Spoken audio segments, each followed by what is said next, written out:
she was taken from her mother and put into Moore River, which is the mission that my mother was in, the same mission. And she was trained to go out and work. She was trained, and at the age of 14, she was sent out to a station where she was raped by men on that station, and she came back to the mission pregnant. And so she stayed at the mission and had the baby, which immediately was taken from her and sent down to Sister Kate's, which is where the very fair-skinned children went. And then she was sent back to the same station, and of course the same thing happened. And she came back to the mission, gave birth to another child. That child was taken from her again, sent to Sister Kate's, and amazingly, she was sent out to the same station. And of course the same thing happened. She came back pregnant, gave birth, and that child was removed from her as well. In order to get out of the mission, somebody was brought to her. They asked her, they matched them up. She said, they matched us up. And I know what she means. Their colour, they were the same colour, because a lot of the acts that we've lived by in the past, one of the main acts is that we can't, as Aboriginal people, we're not permitted to marry someone who was darker than themselves.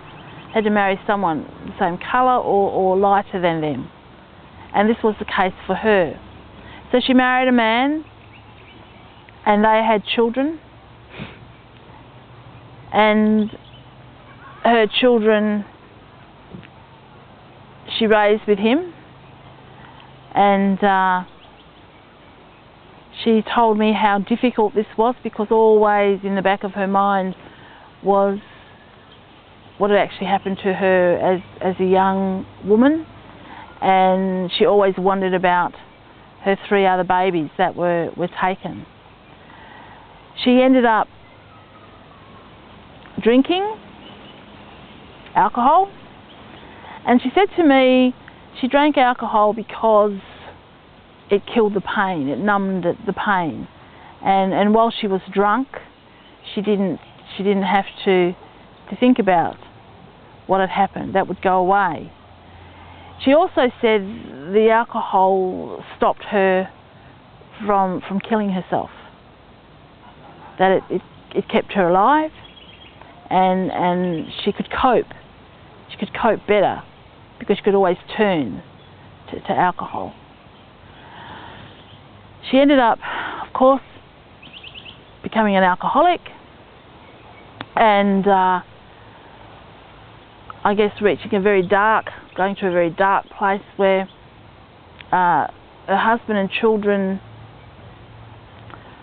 could not cope with her anymore, so they separated, and her husband took the children, and she was not in a very good place to care for her children at all.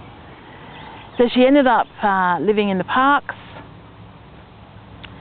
and one day she had a fight with another Aboriginal woman. They fought over alcohol, and she stabbed this woman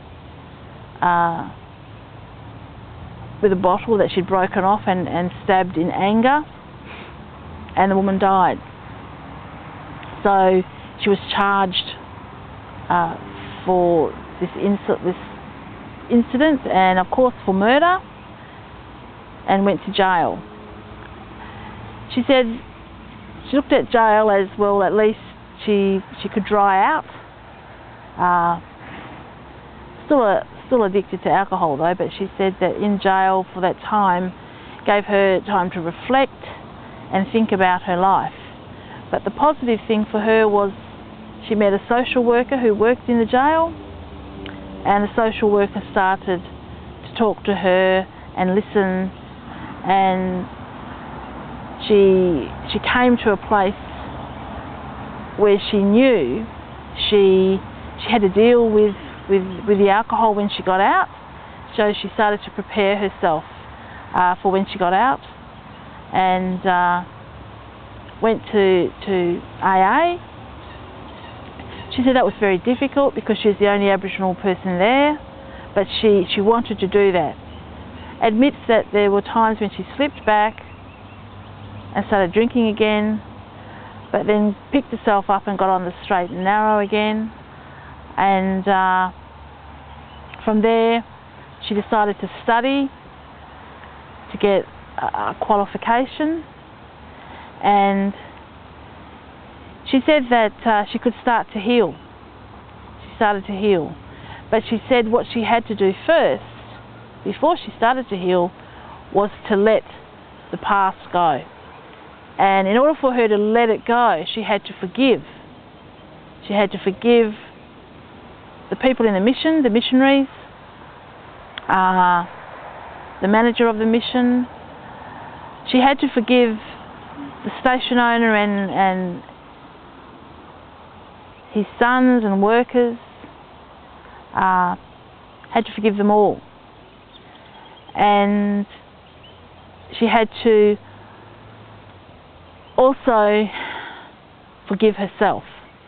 And that was very important to her, to forgive herself for what she had been through. Forgive herself because she believed she wasn't a very good mother, she wasn't a good wife, and then she could move on. And she did. She moved on and started the healing process, and she started to heal.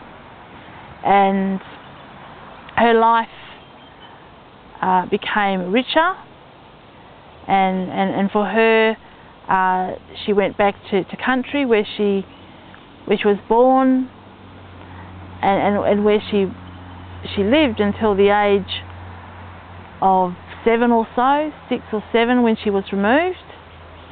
She also went back to Moore River, reconnected there, and she felt that she could then move forward. But I think she stood out for me as a person who, in her 60s, when I interviewed her, at that time she was having chemotherapy because she had cancer. And I remembered saying to her, "What about your cancer?" And her response was, cancer was a walk in the park compared to what she had been through in her life. Prior to finishing my PhD, I received a phone call from her, and it was around Easter time, and she invited me to go to a barbecue at her place. And I decided that I would do that. And when I went to her place, she was so proud to introduce me to her 3 older children. And she said to me, "You know, I've been blessed because I have all my children now with me. I know them all, and I can get to know the older 3 children and their families." So it was a lovely end to her story. She believes that by letting go and forgiving, that this was the payoff for her as well, that things ended right, and that if she was to die with cancer, if it was to take her life, then at least all parts that she wanted fulfilled had been fulfilled.